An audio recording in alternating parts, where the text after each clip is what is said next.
Today we're gonna talk about SweetBaby Inc. Where does it come from, what does it do, and who is inside of it.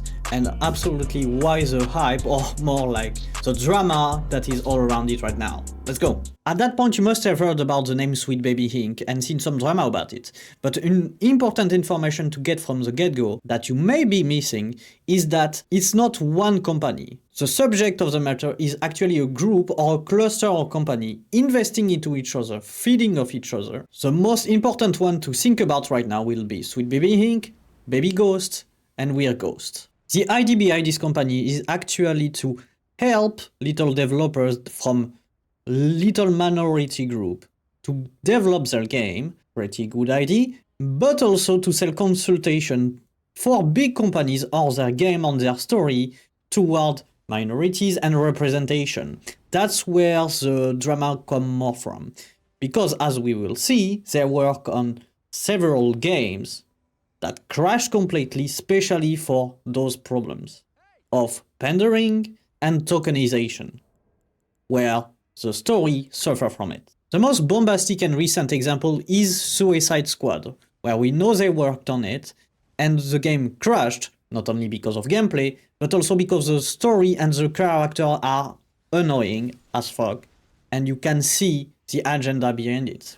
The proof that they work on it is, for example, here on IMDb, where you see that members of SweetBaby are written as the lead script writer. And one of the names you just saw, you will maybe recognize from a viral clip now, where she explained how the company terrify big companies, at least the marketing team of these companies, how to hire them and pay them, or else. Or else what? Not sure, but at least apparently it works. If you're a creative working in AAA, which I did for many, many years, put this stuff up to your higher-ups, and if they don't see the value in what you're asking for when you ask for consultants, when you ask for research, go have a coffee with your marketing team and just terrify them with the possibility of what's going to happen if they don't give you what you want. Because they have to consider, like, I say that out as a joke, but it's actually very, very true, because if you start to consider the people who are player and audience facing and who have to deal with mitigating harm and with keeping the sentiment around their game and their project positive, there's like a genuine value that you can impress upon them with both ethically and financially. You can say this is important. And it's also a valid discussion to have, because if you're working with a very thin narrative budget and you work in AAA, I think you'll be pleasantly surprised or dismayed by the amount of money that marketing can give you. There, she also hinted at a point that is very important. It's that for those big companies, there is also a money incentive to follow those activists, to hire them, and to follow this agenda. There is a lot of money to get there, easy money for them to get there, and I will explain a bit later how they get this money. If you want more of those videos on many subjects, be it the community, gaming, relationship, or you want me interviewing some people, don't forget to subscribe so I can invest more into the channel and hire an editor to make a video every day. Before going into how big companies get money from pandering for them like that, I'm gonna first talk about how did the drama fucking blow up? How did they get caught? Well, in a very dumb fucking way. All started from a Brazilian guy making a small group on Steam, a community group, listing all the games that he found out SweetBaby worked for, influenced, at least suspicious of their influence on the game because they were hired by the studio making those games. Some worker from SweetBaby Inc. noticed it and tried to start brigading, meaning try to report the community, and on Twitter asked his own community to report them.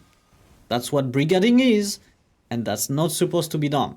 By doing so, it had the opposite effect wanted, bringing attention to them, making them to the sunlight, and from a 5,000 group, it is now out 300,000 people into that group to avoid SweetBaby Inc. and their related companies. That's what sparked the interest of people, making people starting to get angry at them, and making people start to research more deeply into SweetBaby Inc. and then all the group behind them.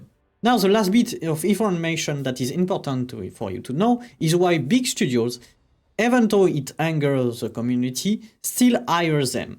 What interests them besides catering and fear that is induced by the Twitter community? Well, like we said before, there is a financial incentive, a big one and an easy one to get. I will let Grumps, I hope I say it properly, give you a first idea of how it worked behind the scene for those studios. Upset about, oh, hey, we have some diversity in the game. It's actually the way that they go about it, with pure tokenism, with phoning in weak characters instead of creating strong new characters. And more importantly, it's about a vindictiveness to destroy the past, to destroy the IP, to ignore the source material, and to tear apart these beloved characters in some sort of fitful rage that we don't understand and is very disingenuous. And I think that is the tremendous reaction to Suicide Squad. And this is going to have an immense financial impact. The way games are funded, you don't use your own money. Even EA, okay? Games are hugely expensive to make. They're upwards of, $250, sometimes $600 million. For certain live games. It's incredibly how expensive they are. And to do that, your CFO is your best friend. You're counting on your CFO to get you tax breaks, to get you to put studios in regions which are financially favorable, and you will borrow the cheap money. You'll get a cheap money deal. Even EA does this. I worked with EA. We were putting together a deal where they were taking bailout money from the banks in the last financial crisis that we had, and they were applying that cheap money towards games. Same thing with COVID money. They're applying that cheap money towards games. And what has been the cheapest money while interest rates were still low, a couple of years ago? It was ESG financing. And so they're going to take this money and they're going to put it into games. But now that they don't have that money anymore because ESG is either being diminished or rebranded because the returns on investment have been so poor on Wall Street for ESG funds that source of revenue is drying up. This woke machine cannot continue in the way that it is now for AAA gaming. And I think, unfortunately, it's so entrenched that you're not going to see much of an ability to course correct because the studios are they're just going to shut down, right? They're going to shut down. And this is truly the rise of AA gaming, or what some of my fans call S tier gaming. This is like Helldivers, like Helldivers, Power World, the Diablo West game that came out. I forget the name of that. Really incredible success stories in a period where game companies are experiencing significant losses. The bleeding will continue and no one's going to wake up from it. Unfortunately, it's going to be a total nosedive. In here, Grumps talk about the ESG score and how it is an easy way for studios to get money to finance their game. So what is the ESG score? It is basically a grade given to investors to know how morally good, in quotes, something they can invest in is. It includes how the workforce is treated, or good for the environment, and it also includes social behavior and social culture. It gives the investor an idea of how likely it is to get a public backlash that will reduce the quality of their investment. The better score you have, the most likely you have to receive funds, receive investors. That's why very easy point to get is hire people of color, hire people of other minorities, or include in your media something of the same taste. At the end of the day, it is something that comes from a good idea and that could encourage good things, but got perverted, at least for now, in video game as a mean to an end for political activists. The same way they are trying to pervert your media and your games. They don't destroy it, they don't shout out it like before, now they are more subtle with it, more smart, to be honest.